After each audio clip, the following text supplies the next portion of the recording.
Totalitarismo e autoritarismo. Esses são os temas desse vídeo do Convergência S e que tem muito a ver com o que estamos vivendo hoje em termos de lockdown, do fique em casa, da autoridade do Estado e por aí vai. Quero que vocês assistam esse vídeo com atenção, porque ele tem muito a ver com a nossa vida e nossa realidade atual. Mas antes, eu tenho que te pedir, nós do Convergência S precisamos do apoio de vocês. E esse apoio não é dinheiro, não é nada, é simplesmente um like, um comentário, um compartilhamento. Se você não é inscrito, se inscreva, aperte o sininho para receber as notificações dos novos vídeos. Nós estamos trabalhando a pleno vapor para trazer conhecimento e cultura de qualidade para os lares brasileiros. Aqui quem fala é o Wellington Calegari, do Convergência S. Vem com a gente!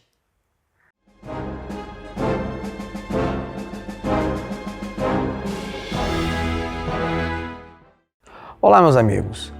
Vivemos um tempo complexo, um tempo de violação de direitos, segundo alguns, de luta pela saúde pública, segundo outros, lockdowns, os governos, inclusive o governo brasileiro, decretando que as pessoas têm que ficar em casa, que as portas de comércios têm que ser fechadas, trabalhadores têm que ficar... Afinal, o que está acontecendo? Estamos falando de autoritarismo? Talvez. Estamos falando de totalitarismo? Acho que é mais por aí.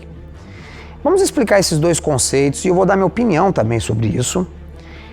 O que é totalitarismo, o que é autoritarismo? Totalitarismo normalmente é colocado, a palavra totalitarismo vem de uma expressão de Benito Mussolini, o Duce, na época que ele era ditador italiano, em que ele dizia que a base do fascismo é tudo dentro do Estado, nada fora do Estado, nada contra o Estado, tudo pelo Estado.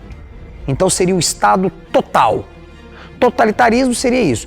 E aí criou-se a expressão regimes totalitários na época e a maior parte dos cientistas políticos clássicos trabalham com essa visão clássica de que o totalitarismo seria uma expressão de certos regimes tirânicos, seja o nazismo, o socialismo, o comunismo, e que, em sua forma ultra-radical, eles estabelecem campos de concentração, controle, mobilização total da juventude e por aí vai. Hannah Arendt, em sua obra A Origem do Totalitarismo, trabalha muito bem como que o totalitarismo surge a partir dos escombros de uma sociedade pós-moderna fragmentada e moralmente doente. Aconselho a leitura desse livro. Hannah Arendt é uma filósofa atual pra caramba. Mas eu vou além, e aqui eu vou dar minha opinião e minha contribuição, recorrendo à doutrina social da Igreja Católica, recorrendo a pensadores cristãos em geral, e um pouco de história. A palavra totalitarismo, ela também pode ser empregada num sentido muito mais amplo, e eu vou te explicar por quê.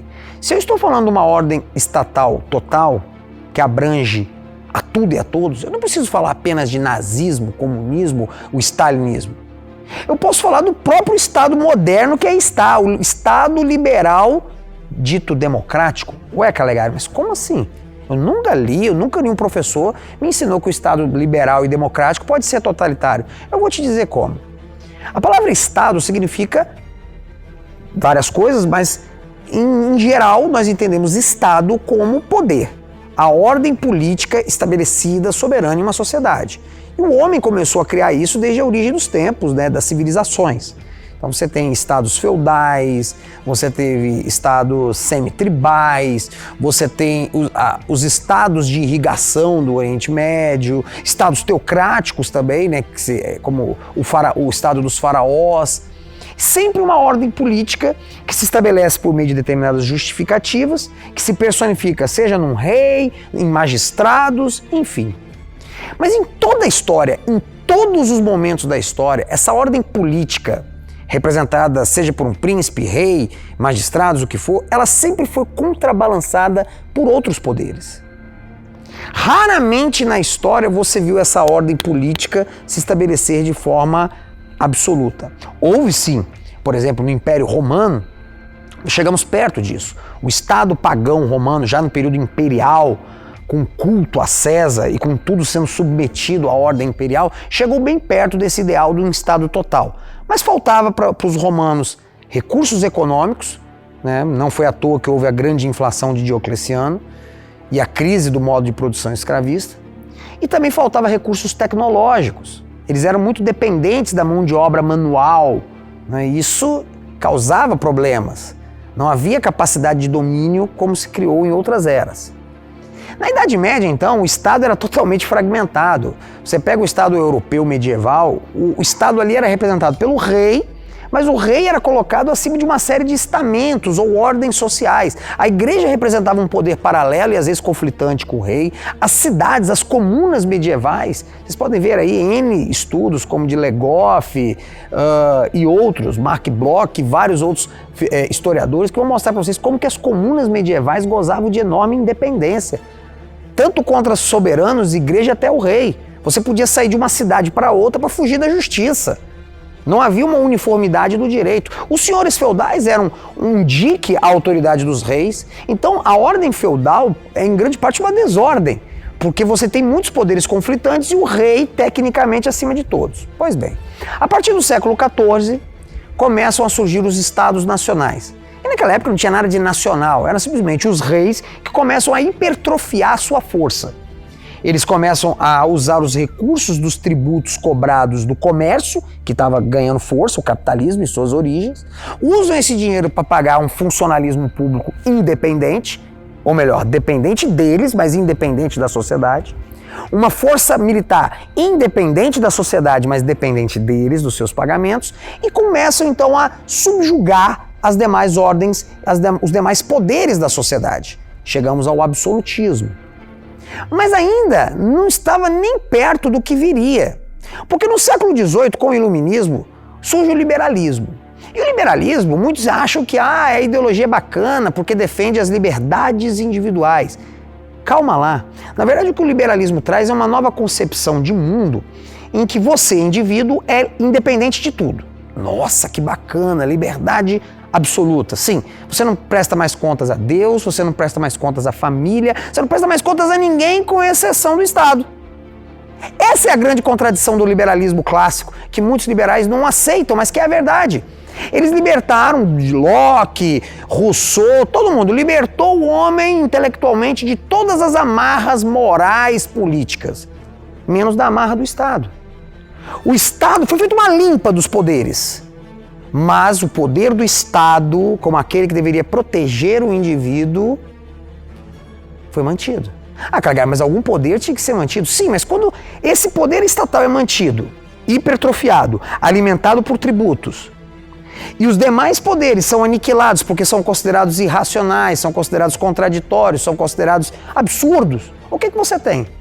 Ah, mas e o indivíduo? Ah, o indivíduo é fraco. O indivíduo tem vida curta, o indivíduo é dependente de empregos, o indivíduo tem medo. O indivíduo, acontece o processo então que nós chamamos de atomização do indivíduo. O indivíduo se torna um átomo. Ele não tem mais família, a família patriarcal a quem recorrer, ele não tem mais senhores feudais, igreja. Isso aconteceu no direito. Após a Revolução Francesa, todas as formas de direito foram abolidas. Apenas o direito público, tal como estabelecido pelo Estado, foi mantido. E junte-se a isso a ideologia democrática. Ah, que lindo, agora estamos na democracia de Atenas. Nada a ver com a democracia de Atenas. Digo e repito, só houve democracia, só há democracia onde o povo realmente governa, seja por meio de plebiscitos, seja por meio de ação direta.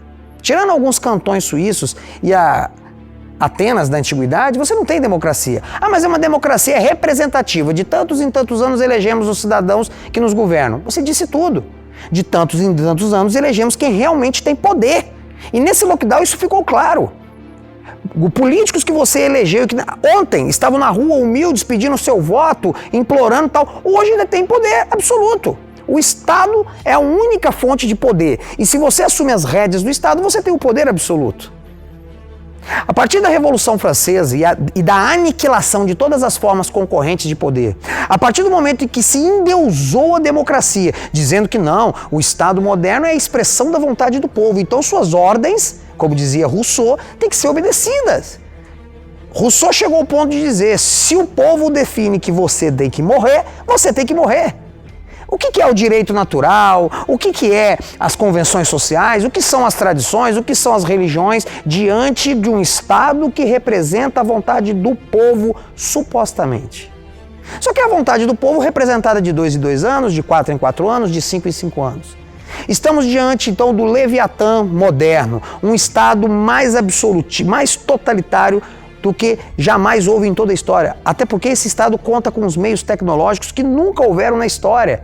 Câmeras que ele pode espalhar por todo lado, armas de fogo, armas de destruição em massa, programas de ciências sociais que lhe permitem manipular mentes, recursos financeiros praticamente infinitos graças à manipulação monetária, que eu já falei em outros vídeos.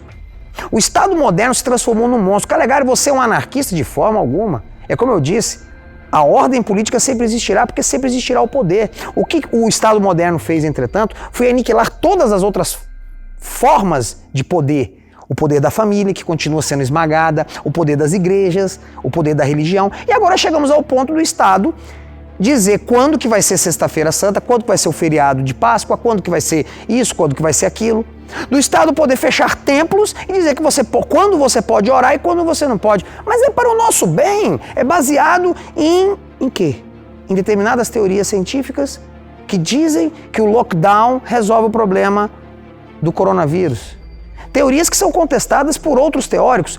Qual a diferença de eu seguir, então, os dogmas de uma igreja e eu seguir a teoria de uma determinada escola científica que se contrapõe a outra? Simples. Quem vai definir qual teoria científica a seguir e a qual você deve se submeter serão os burocratas do Estado e os políticos de plantão naquele momento. Então vivemos num Estado totalitário moderno. E aí eu volto à questão do início do vídeo. Onde que entra o autoritarismo? As pessoas confundem. Um Estado moderno, ele pode não ser autoritário, ele pode ser suave na ação dele, ele pode ser doce, ele pode recusar usar a violência, ele pode falar de direitos humanos, ele pode banir a tortura, ele pode banir formas de decisão que não sejam por meio de assembleias. Isso é eliminar o autoritarismo, pois o que é o autoritarismo? Autoritarismo, em tese, é aquela expressão política em que um ou determinados elementos tomam decisões sem consultar a ninguém e de forma unilateral. Só que você pode consultar muitas pessoas, agir de forma política, não sendo autoritário, mas sendo totalitário. O que é o totalitarismo? É quando o Estado determina tudo. O Estado determina quando você pode abrir o seu comércio, quando você pode fechar, quando você deve se vacinar, quando você não deve se vacinar.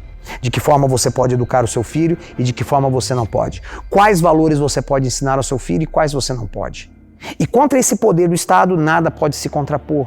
Nem as igrejas, nem as famílias, nem nada.